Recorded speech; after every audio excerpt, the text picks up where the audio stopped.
दोस्तों जैसा कि आपको पता है टेली प्राइम का नया रिलीज आने वाला है, टेली प्राइम रिलीज 6.0।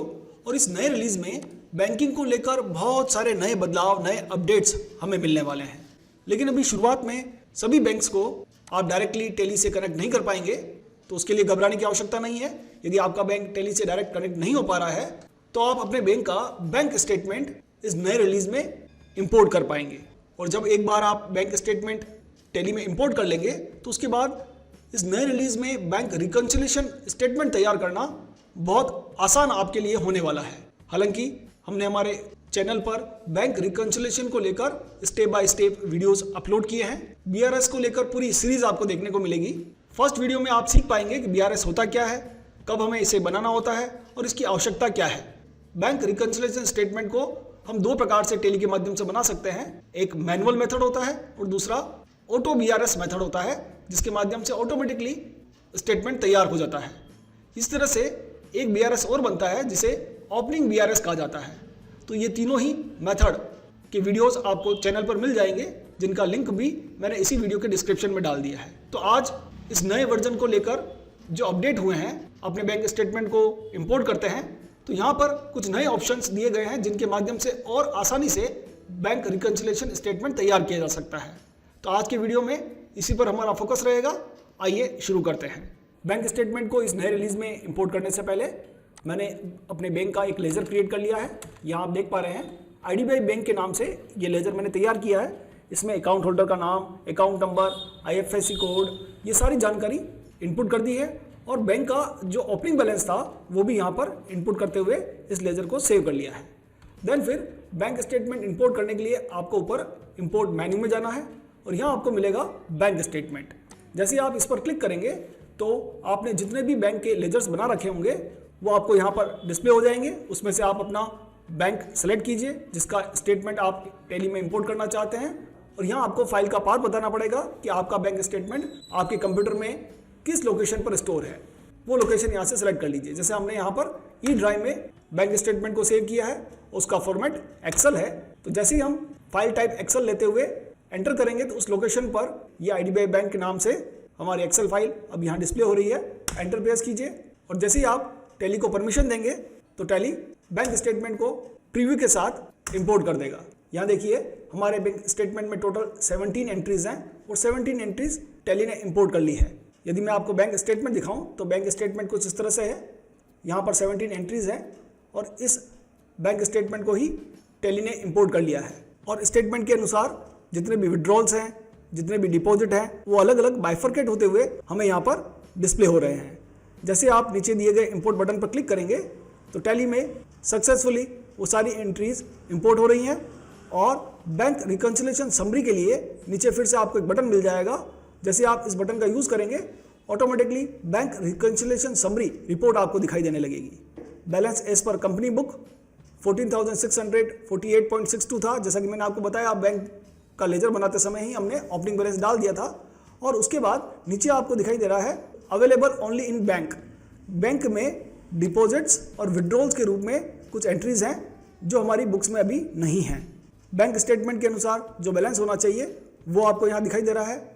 अब इस रिपोर्ट को देखते हुए यदि आप डिपॉजिट्स में जाते हैं तो सारी डिपॉजिट्स वाली एंट्रीज एक साथ शो हो जाएंगी। इसी तरह से विड्रॉल्स पर क्लिक करते हैं तो विड्रॉल्स वाली सारी एंट्रीज एक साथ हमें डिस्प्ले होने लगेगी। यदि आप ओपनिंग बीआरएस बनाना चाहते हैं तो यहीं पर जब आप कंट्रोल एच प्रेस करेंगे, चेंज व्यू करेंगे, तो आपको ऑप्शन दिया गया है ओपनिंग बीआरएस। यहाँ से हम ओपनिंग बीआरएस को तैयार कर सकते हैं और अभी मैंने बताया कैसे तैयार करना है, उसके लिए आप हमारा पुराना वीडियो देख सकते हैं। और अभी आप देखेंगे तो इस कंपनी में कोई भी एंट्रीज पास नहीं की गई हैं, नो वाउचर एंटर्ड। अब हमें अपने बैंक स्टेटमेंट के अनुसार ही सारी एंट्रीज यहाँ पास करते हुए उन्हें रिकनसाइल करना है। लेकिन जो स्टेटमेंट मैंने अभी इंपोर्ट किया था वो हमें कहाँ मिलेगा, तो वो मिलेगा अब यूटिलिटी सेक्शन में। अलग से आपको दिखाई दे रहा है बैंकिंग। इस बैंकिंग में जब जाएंगे आप तो यहाँ पर आपको दो ऑप्शन दिखाई दे रहे हैं। एक बैंकिंग एक्टिविटीज़ वाला ऑप्शन है, इसके अंदर जाने पर आईडीबीआई बैंक की 17 एंट्रीज हैं। इसी तरह से अगर अलग अलग बैंक हैं आपके, सारे बैंक्स का लेजर आपको यहाँ दिखाई देगा और उसके अनुसार आप एंट्रीज को देख सकते हैं। ऊपर फिर से हेडिंग दी गई है अवेलेबल ओनली इन बुक्स और अवेलेबल ओनली इन बैंक। और जैसे आप इस पर एंटर करेंगे तो फिर से आपको बैंक रिकन्सिलिएशन समरी दिखाई देने लगेगी और इसी के नीचे आपको मिलेगा इंपोर्टेड बैंक डेटा। जो भी आपने टेली के अंदर बैंक स्टेटमेंट इंपोर्ट किए हैं वो यहाँ से आप एक्सेस कर पाएंगे, देख पाएंगे। जब आप यहाँ जाते हैं तो यहाँ आपको साइड में जो बटन दिए गए हैं उसमें मिलेगा F5 रिकंसिलिएशन व्यू और F5 से ही डेटा व्यू, और यहाँ पर आप मंथली रिपोर्ट देख सकते हैं। उसके लिए पीरियड मैं चेंज कर देता हूँ। इस तरह से मंथ बाय मंथ आपने कितने विड्रॉल किए हैं, कितने डिपॉजिट किए हैं, उनकी समरी मिल जाएगी। या फिर आप ऑल्टर के साथ F6 प्रेस करेंगे तो आपको यही समरी क्वार्टरली देखने को मिलेगी। अब दोस्तों इस नई रिलीज में रिकंसिलिएशन करना बहुत आसान है, तो उसके लिए हम चलते हैं अपने बैंकिंग एक्टिविटीज ऑप्शन में और यहाँ से unreconciled transaction from 1 April 24 to till date इस हेडिंग पर क्लिक करते हैं। तो जितने भी ट्रांजेक्शन्स रिकंसाइल नहीं हुए हैं वो सारे आपको यहाँ पर इस स्क्रीन में दिखाई देने लगेंगे। ब्लू कलर का मीनिंग है कि ये सारे ट्रांजेक्शन केवल बैंक की बुक्स में है, बैंक के स्टेटमेंट्स में है, हमारी बुक्स में नहीं है। यहाँ रिकंसिलिएशन के लिए साइड में कुछ बटन दिए गए हैं। पहला बटन है F7 क्रिएट वाउचर और मल्टी वाउचर। आप एक एक एंट्री को भी रिकंसाइल कर सकते हैं, एक से ज़्यादा एंट्रीज को एक साथ सेलेक्ट करते हुए मल्टी वाउचर क्रिएट कर सकते हैं। आइए स्टेप बाय स्टेप पूरे प्रोसेस को समझते हैं। एक एक एंट्री को रिकंसाइल करने के लिए सबसे पहले स्पेस बार से उस पर्टिकुलर एंट्री को सेलेक्ट कर लीजिए। देन फिर साइड में बटन दिया गया है F7। जैसे ही आप F7 प्रेस करेंगे तो एक नया वाउचर क्रिएट होगा। बैंक स्टेटमेंट में वो एंट्री पेमेंट की थी तो ऑटोमेटिकली पेमेंट वाउचर ओपन हो गया है, हमारा बैंक अकाउंट सेलेक्ट होकर आ गया है और नीचे नरेशन भी ऑटोमेटिकली इनपुट हो गई है। यहाँ केवल आपको लेजर सेलेक्ट करना होगा कि ये पेमेंट किस पार्टी को या किस एक्सपेंसेस के अगेंस्ट में आपने किया है। लेकिन यहाँ पर हमारे पास कोई लेजर नहीं है, तो लेजर क्रिएट करने के लिए ऊपर गो टू में जाइए। यहाँ आपको मिल जाएगा क्रिएट मास्टर। क्रिएट मास्टर में जाते हुए लेजर, और हम एक नया लेजर क्रिएट कर लेते हैं वेब डिज़ाइन एक्सपेंसेस। इसको हमें रखना है इनडायरेक्ट एक्सपेंसेस में। और जैसे मैंने ये लेजर क्रिएट किया, अब यहाँ पर लेजर की लिस्ट में वो पर्टिकुलर लेजर दिखाई दे रहा है। लेजर सेलेक्ट करने के बाद अमाउंट ऑटोमेटिकली ऑटो फेच हो चुका है। कंट्रोल A से हम इसे सेव कर लेते हैं। इंस्ट्रूमेंट डेट भी 2 अप्रैल जो हमारे बैंक स्टेटमेंट में थी उसी को हम ले लेते हैं और इस एंट्री को सेव कर लेते हैं। अभी आप देखिए टोटल 17 एंट्रीज थी, अब 16 एंट्रीज हो चुकी हैं। स्केप करके मैं एक बार बाहर आ जाता हूँ। अब यहाँ पर यदि आप अपनी रिकंसाइल्ड एंट्रीज को देखना चाहते हैं तो उसके लिए F5 आपको प्रेस करना है, व्यू रिकंसाइल्ड। जैसे आप इस बटन पर क्लिक करेंगे तो आपकी जितनी भी रिकंसाइल्ड एंट्रीज होंगी वो आपको यहाँ पर दिखाई देने लगेंगी। जैसे अभी हमारी एक एंट्री हमने रिकंसाइल की है अप्रैल मंथ में, तो वो एंट्री यहाँ पर शो हो रही है। ब्लू कलर में बैंक स्टेटमेंट की एंट्री शो हो रही है और ब्लैक कलर में वो हमारी बुक में जो एंट्री रिकंसाइल हो चुकी है, पोस्ट हो चुकी है, उसे टैली ने डिस्प्ले कर दिया है। अब दोस्तों यहाँ पर इस नए वर्जन में एक और फैसिलिटी आपको मिलेगी। यदि आपने बाय मिस्टेक इस एंट्री को रिकंसाइल कर दिया है और उसके बाद आप इसे चेंज करना चाहते हैं तो साइड में एक बटन है F8 मॉडिफाई मैच, और इसमें भी 2 ऑप्शंस मिलेंगे आपको। सबसे पहले मॉडिफाई मैच, इट मीन्स यदि आप इस एंट्री को किसी और एंट्री के साथ मैच करना चाहते हैं, रिकंसाइल करना चाहते हैं, तो उसे सेलेक्ट करते हुए रिकंसाइल बटन के माध्यम से फिर से रिकंसाइल कर सकते हैं। या फिर ऑल्टर के साथ F8 प्रेस करेंगे। बैंक स्टेटमेंट में जिस एंट्री के साथ ये पर्टिकुलर एंट्री रिकंसाइल हुई है उसे आप अल्टर F8 के माध्यम से अनलिंक भी कर सकते हैं। चलिए इसे हम एक बार अनलिंक भी करके देखते हैं ऑल्टर के साथ F8, और इससे क्या हुआ, वो एंट्री यहाँ से हट चुकी है और फिर से अवेलेबल ओनली इन बुक्स में शो होने लगी है। इट मीन्स बैंक स्टेटमेंट से अभी रिकंसाइल नहीं हुई है और यहाँ पर विड्रॉल में वो एंट्री शो होने लगी है। अब उस एंट्री को फिर से अगर रिकंसाइल करना है तो अनरिकंसाइल एंट्रीज में जब हम जाएंगे तो ऊपर की तरफ ब्लैक कलर में हमें दिखाई दे रहा है अवेलेबल ओनली इन बुक्स, और नीचे की तरफ आप उसे मैच करते हुए फिर से रिकंसाइल कर सकते हैं।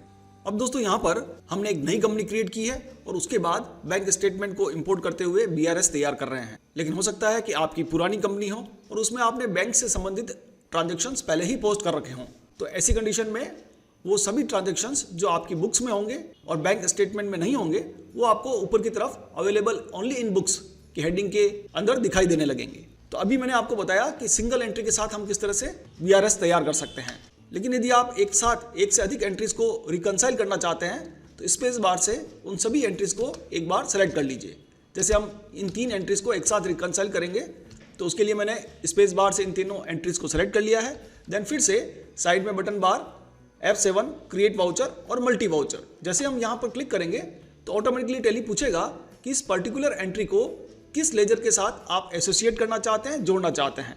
तो हमारा ये जो एक्सपेंसेस है वो वेब डिज़ाइन लेजर के साथ जुड़ेगा। दूसरा हमारा ये जो पेमेंट है GIC एक्सपेंसेस के लिए है, और तीसरी एंट्री पेट्रोल एक्सपेंसेस को लेकर है। तो ये सारे लेजर्स हमने पहले से क्रिएट कर रखे हैं और टैली ने यहाँ पर सभी एंट्रीज को पेमेंट वाउचर में पोस्ट कर दिया है। जैसे ही आप इसे एक्सेप्ट करेंगे, नीचे आपको एक बटन दिखाई देगा, mark as regular and reconcile. दोस्तों ये क्या है? तो टैली बाय डिफॉल्ट इन सभी वाउचर्स को ऑप्शनल वाउचर की तरह लिंक करता है, ताकि भविष्य में यदि आप उसे चेंज करना चाहें तो फिर से चेंज कर सकते हैं। और यदि आप श्योर हैं तो डायरेक्टली इस बटन का यूज कीजिए, वो हमारी बुक्स ऑफ अकाउंट में रेगुलर वाउचर की तरह पोस्ट हो जाएंगे। जैसे मैंने इस बटन पर क्लिक किया, एंटर प्रेस किया, अब केवल 14 एंट्रीज और हैं जो हमें रिकनसाइल करनी है। यदि उन सभी एंट्रीज को आप देखना चाहते हैं जिन्हें रिकनसाइल कर दिया गया है तो F5 प्रेस कीजिएगा, व्यू रिकनसाइल, और यहाँ देखिए अप्रैल की 2 एंट्रीज रिकनसाइल हो चुकी हैं और मई में 1 एंट्री रिकनसाइल हो चुकी है। दोस्तों इस नए रिलीज में आप BRS बनाने के लिए डायरेक्टली बैंक ट्रांजेक्शन्स को डिपॉजिट्स और विड्रॉल्स हेड में जाते हुए रिकनसाइल कर सकते हैं। जैसे यहाँ पर डिपॉजिट में 5 एंट्रीज हमारे बैंक स्टेटमेंट में है, तो हम यहाँ से भी इन एंट्रीज को रिकनसाइल कर सकते हैं। इनके लिए नए वाउचर्स बना सकते हैं, चाहे आप एक एक एंट्री को सेलेक्ट करते हुए सिंगल वाउचर क्रिएट करें या फिर आप सारी एंट्रीज को एक साथ सेलेक्ट करते हुए मल्टी वाउचर भी क्रिएट कर सकते हैं। लेकिन कई बार ऐसा भी हो सकता है कि आपको लगता है कि डिपॉजिट की ये सारी एंट्रीज किसी एक हेड से या किसी एक लेजर से ही एसोसिएटेड है और आप उन्हें एक ही लेजर में एक साथ पोस्ट करना चाहते हैं। इट मीन्स आप एक कंसोलिडेटेड अमाउंट के साथ वाउचर पोस्ट करना चाहते हैं। तो उसके लिए इस नए रिलीज में एक साथ सभी एंट्रीज को सेलेक्ट कर लीजिए, कंट्रोल के साथ स्पेस बार से सेलेक्ट ऑल हो जाएगा। देन फिर क्रिएट वाउचर बटन जो है F7, इसी में आपको मिलेगा ऑल्टर के साथ F7 क्रिएट वाउचर कंसोलिडेट।